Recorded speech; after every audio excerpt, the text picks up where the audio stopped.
everyone here uses the CDC statistics as a credible source. They don't use it as a credible source. Go find me one single person here that believes the CDC numbers are actual. So these are anti-vaxxers that have presented a challenge to Walter Masterson on TikTok, who does some great work. Find me one person here who believes the CDC. Well, it turns out he was up to the challenge. Take a look at this. Where can people go to verify the numbers on your son?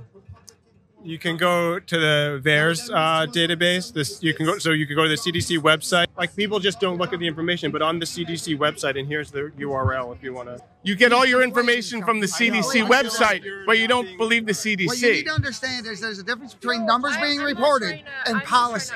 Well, you believe the numbers they report. No, underreported. A lot of these numbers are manufactured. Well, where are the real numbers? First of all, you're not going to find it at the CDC. You can find it, listen. You just told me to go to the CDC website. That's what they do tell the truth on the CDC website. It's the mainstream media that's manipulating it. But we can trust the CDC? No. Well, that's clear. So I think, Francesca, I get what they're trying to do there, but that was great work by Walter by pointing out the lack of logic. What do you think? I'm not even sure which numbers they think they sometimes do rely on. But again, this is what conservatives do all the time, which is cherry pick the numbers that affirm their own pre-existing bias rather than reporting on the complexity. I'm sure the CDC does list things like, again, comorbidities, which they love to blame for true COVID deaths, whereas the rest of us don't, because we understand people with comorbidities are also not dying. So like, do you know what I mean? Like, we understand correlation. So they just take the numbers and then apply their like weird fuzzy logic and math on top of it. And that's why they hate anyone who's trying to interpret numbers for them, because there's like, nah, you got to read them backwards. They don't read them backwards to you on mainstream media. Exactly, you got to read it in the mirror.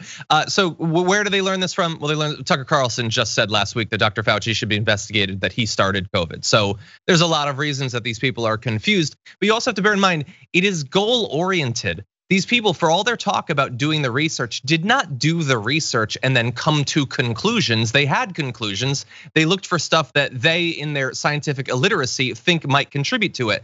But look, I think that there's a level of consistency there.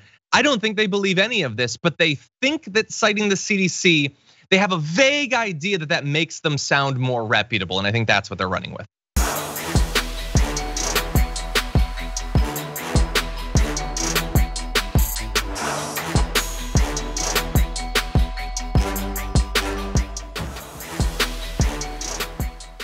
For more political news breakdowns, interviews, stories of activism, and me trying my hardest to care about the occasional big celebrity news story, subscribe to our YouTube channel at youtube.com/thedamagereport. And you can ring the bell wherever it is so you don't miss anything.